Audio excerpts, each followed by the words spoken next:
Bismillahirrahmanirrahim. Assalamualaikum warahmatullahi wabarakatuh. Tuan Yang Pertua, terima kasih kepada ahli Parlimen Baling yang bertanya.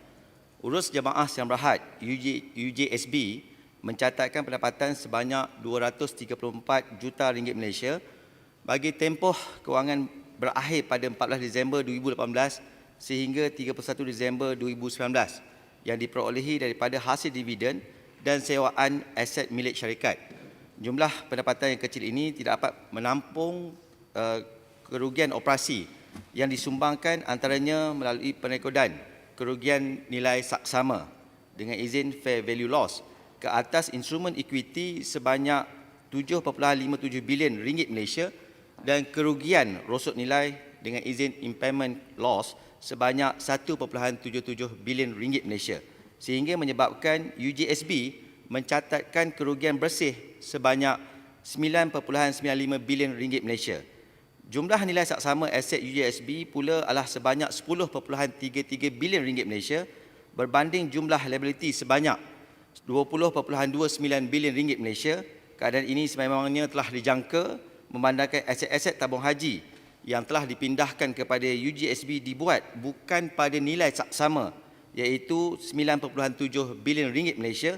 Sebaliknya pada book value, nilai buku dengan premium 19.9 bilion ringgit Malaysia menjadikan jurang lebihan liability berbanding aset yang terpaksa ditanggung oleh UJSB berjumlah 10.2 bilion ringgit Malaysia.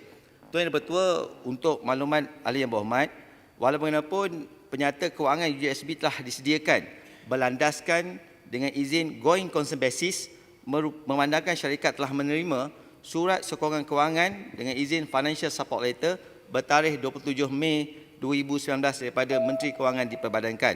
Tuan Yang Bertua, untuk makluman ahli yang berhormat, menjelang tahun 2020, UJSB akan membayar sebanyak 500 juta kepada tabung haji, di mana 300 juta adalah bagi penyelesaian tunai, manakala 2 juta ringgit Malaysia adalah penebusan awal suku. Terima kasih Tuan Yang Bertua. Terima kasih.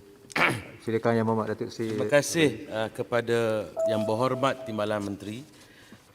Saya sedar apa yang Berhormat Menteri sebut tadi berkaitan dengan pembayaran balik.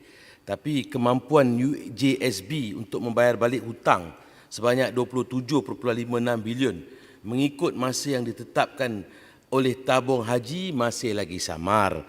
Malahan Ketua Audit Negara dalam laporan tahunan 2018 juga mengakui perkara yang sama.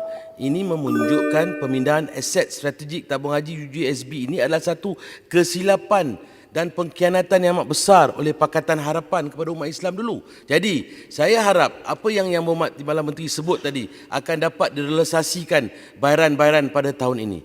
Satu lagi perkara Datuk Yang Dipertua, ini amat penting Datuk Yang Dipertua, maafkan saya. Semalam kami semua rakan-rakan daripada PNBC backbenchers sebulat suara telah berjumpa dengan pihak pengurusan tertinggi tabung haji dalam satu sesi taklimat.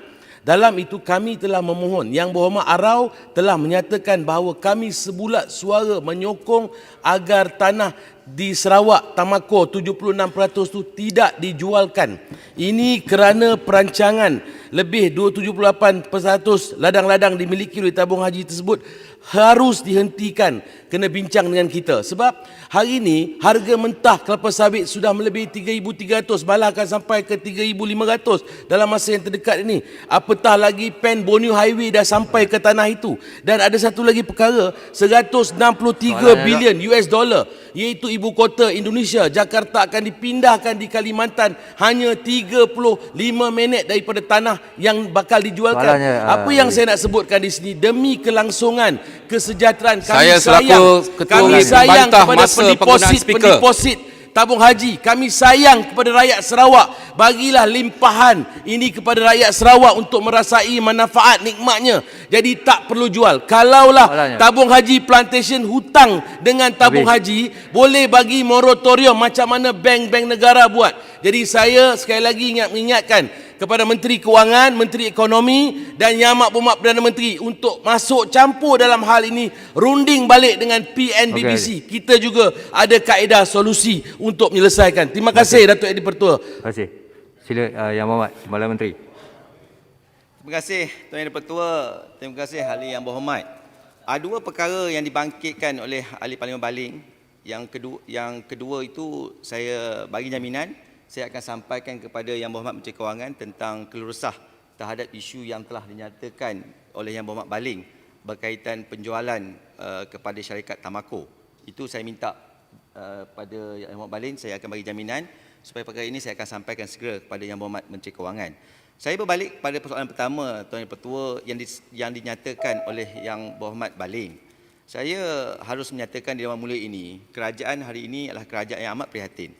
Kita bukan sahaja memastikan kelangsungan aktiviti ekonomi yang dilakukan oleh UJSB, tetapi yang paling pentingnya adalah keselamatan keuangan pendeposit tabung haji. Itu sebabnya kerajaan telah bersetuju untuk menyediakan peruntukan kepada UJSB sebanyak 17.8 bilion ringgit Malaysia secara berkala selama 10 tahun. Iaitu seperti mana telah saya nyatakan tadi Yang Tuan Dipertua dan Yang Berhormat Baling, 17.8 bilion ini adalah duit yang telah diluluskan oleh kerajaan Malaysia dalam keadaan going concern basis. Dan kalau Yang Berhormat Baling juga dapat melihat dalam laporan tinjauan fiskal 2020 dan laporan fiskal tinjauan fiskal tahun 2021 telah ternyata di bawah Seksyen 15, di bawah risiko fiskal dan liability, telah nampak ada di situ komitmen pihak kerajaan. Itu sebabnya selama 10 tahun, kerajaan akan membiayai sebanyak 1.73 bilion bagi selama 10 tahun. Saya kira itu dapat menyelesaikan kesamaran supaya kejelasan ini akan memberi keyakinan kepada pendeposit tabung haji. Terima kasih. Terima kasih Tuan Menteri. Untuk makluman, tabung haji tidak rugi. Habis. Ada 75.4 bilion ringgit Habis, terkumpul sampai semalam. Untuk makluman Timbalan Menteri, tabung haji tidak rugi seperti digembar-gemburkan oleh Pakatan Harapan dulu. Terima kasih.